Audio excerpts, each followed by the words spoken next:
ತಮ್ಮ ದುಃಖವನ್ನು ಹೇಳ್ಕೊಂಡಿದ್ದಾರೆ. ಇಂಥ ಒಂದು ಸಂದರ್ಭದಲ್ಲಿ ಒಂದು ಜವಾಬ್ದಾರಿ ಸ್ಥಾನದಲ್ಲಿದ್ದಂಥ ನಾನು ಕೂಡ ಅವ್ರ ದುಃಖದಲ್ಲಿ ಭಾಗಿಯಾಗಿದ್ದೀನಿ. ಸಾಂತ್ವನ ಹೇಳಿದ್ರೆ, ಸಮಾಧಾನ ಹೇಳಿದ್ರೆ ಅದು ತೀರದಂಥ ದುಃಖ. ಆದರೂ ಕೂಡ ದೊಡ್ಡ ಸಮಾಜ, ನಾವೆಲ್ಲ ಜೊತೆಯಲ್ಲಿದ್ದೀವಿ ಅಂತ ಧೈರ್ಯವನ್ನು ಹೇಳಿದ್ವಿ. ತನಿಖೆ ಯಾವ ರೀತಿ ನಡಿಬೇಕಂತ ಏನಾದರೂ ಆಗ್ರಹ ಮಾಡಿದ್ರಾ ತಮಗೆ? ಅದನ್ನೆಲ್ಲ ನಿಮ್ಮ ಎದುರುಗಡೆ ಮಾತನಾಡ್ಲಿಕ್ಕೆ ಆಗೋದಿಲ್ಲ. ಬಟ್ ಖಂಡಿತವಾಗ್ಲೂ ಆ ಮಗಳಿಗೆ ಒಂದು ನ್ಯಾಯ ಕೊಡಿಸುವಂಥ ಕೆಲಸ ಮಾಡ್ತೀನಿ. ಅಲ್ಲ, ಈಗ ನಾವು ಹೇಳ್ತಾ ಇರೋದು ತನಿಖೆಯನ್ನ SIT ಒಪ್ಪಿಸಿ ಸರಿಯಾಗಿ ತನಿಖೆ ನಡೆಯಲ್ಲ, ಒಬ್ಬನ್ನೇ ಅರೆಸ್ಟ್ ಮಾಡಲಾಗಿದೆ ಅನ್ನುವಂಥ ಆರೋಪವನ್ನು ಮಾಡ್ತಾ ಇದ್ರು. ಅದಕ್ಕೆ ಸರ್ಕಾರ ಏನು ಕ್ರಮ ಕೈಗೊಳ್ಳುತ್ತದೆ? ಅದ್ರ ಬಗ್ಗೆ ನಾನು ನೋಡಿಲ್ಲ, ಅದ್ರ ಬಗ್ಗೆ ಅವ್ರು ನನಗೆ ಹೇಳೇನೂ ಇಲ್ಲ. ಬಟ್ ಒಬ್ಬ ತಾಯಿಯಾಗಿ ಯಾವ ರೀತಿ ತನಿಖೆ ಆಗಬೇಕು, ನಿಷ್ಪಕ್ಷಪಾತವಾಗಿ, ಫ್ರೀ ಹ್ಯಾಂಡ್ ಆಗಿ ಆ ರೀತಿ ತನಿಖೆಯನ್ನು ಖಂಡಿತವಾಗ್ಲೂ ಮಾಡ್ತೀನಿ. ತಮ್ಮ ದುಃಖವನ್ನು ಹೇಳ್ಕೊಂಡಿದ್ದಾರೆ. ಇಂಥ ಒಂದು ಸಂದರ್ಭದಲ್ಲಿ ಒಂದು ಜವಾಬ್ದಾರಿ ಸ್ಥಾನದಲ್ಲಿದ್ದಂಥ ನಾನು ಕೂಡ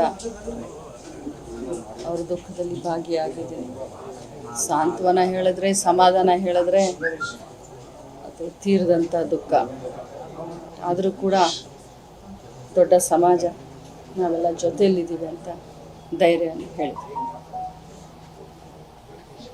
ತನಿಖೆ ಯಾವ ರೀತಿ ನಡಿಬೇಕಂತ ಏನಾದರೂ ಆಗ್ರಹ ಮಾಡಿದ್ರಾ ತಮಗೆ? ಅದನ್ನೆಲ್ಲ ನಿಮ್ಮ ಎದುರುಗಡೆ ಮಾತನಾಡ್ಲಿಕ್ಕೆ ಆಗೋದಿಲ್ಲ. ಬಟ್ ಖಂಡಿತವಾಗ್ಲೂ ಆ ಮಗಳಿಗೆ ಒಂದು ನ್ಯಾಯ ಕೊಡಿಸುವಂಥ ಕೆಲಸ ಮಾಡ್ತೀನಿ. ಅಲ್ಲ, ಈಗ ನಾವು ಹೇಳ್ತಾ ಇರೋದು ತನಿಖೆಯನ್ನ SIT ಒಪ್ಪಿಸಿ ಸರಿಯಾಗಿ ತನಿಖೆ ನಡೆಯಲ್ಲ, ಒಬ್ಬನ್ನೇ ಅರೆಸ್ಟ್ ಮಾಡಲಾಗಿದೆ ಅನ್ನುವಂಥ ಆರೋಪವನ್ನು ಮಾಡ್ತಾ ಇದ್ರು. ಅದಕ್ಕೆ ಸರ್ಕಾರ ಏನು ಕ್ರಮ ಕೈಗೊಳ್ಳುತ್ತದೆ? ಅದ್ರ ಬಗ್ಗೆ ನಾನು ನೋಡಿಲ್ಲ, ಅದ್ರ ಬಗ್ಗೆ ಅವ್ರು ನನಗೆ ಹೇಳೇನೂ ಇಲ್ಲ. ಬಟ್ ಒಬ್ಬ ತಾಯಿಯಾಗಿ ಯಾವ ರೀತಿ ತನಿಖೆ ಆಗಬೇಕು, ನಿಷ್ಪಕ್ಷಪಾತವಾಗಿ, ಫ್ರೀ ಹ್ಯಾಂಡ್ ಆಗಿ ಆ ರೀತಿ ತನಿಖೆಯನ್ನು ಖಂಡಿತವಾಗ್ಲೂ ಮಾಡ್ತೀನಿ. ತಮ್ಮ ದುಃಖವನ್ನು ಹೇಳ್ಕೊಂಡಿದ್ದಾರೆ. ಇಂಥ ಒಂದು ಸಂದರ್ಭದಲ್ಲಿ ಒಂದು ಜವಾಬ್ದಾರಿ ಸ್ಥಾನದಲ್ಲಿದ್ದಂಥ ನಾನು ಕೂಡ ಅವ್ರ ದುಃಖದಲ್ಲಿ ಭಾಗಿಯಾಗಿದ್ದೀನಿ. ಸಾಂತ್ವನ ಹೇಳಿದ್ರೆ, ಸಮಾಧಾನ ಹೇಳಿದ್ರೆ ಅದು ತೀರದಂಥ ದುಃಖ. ಆದರೂ ಕೂಡ ದೊಡ್ಡ ಸಮಾಜ, ನಾವೆಲ್ಲ ಜೊತೆಯಲ್ಲಿದ್ದೀವಿ ಅಂತ ಧೈರ್ಯವನ್ನು ಹೇಳಿದ್ವಿ.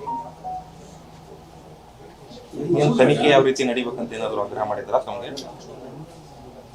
ಅದನ್ನೆಲ್ಲ ನಿಮ್ಮ ಎದುರುಗಡೆ ಮಾತನಾಡ್ಲಿಕ್ಕೆ ಆಗೋದಿಲ್ಲ. ಬಟ್ ಖಂಡಿತವಾಗ್ಲೂ ಆ ಮಗಳಿಗೆ ಒಂದು ನ್ಯಾಯ ಕೊಡಿಸುವಂಥ ಕೆಲಸ ಮಾಡ್ತೀನಿ.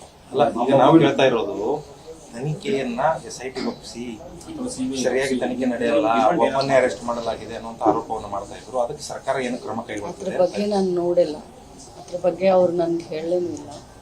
ಬಟ್ ಒಬ್ಬ ತಾಯಿಯಾಗಿ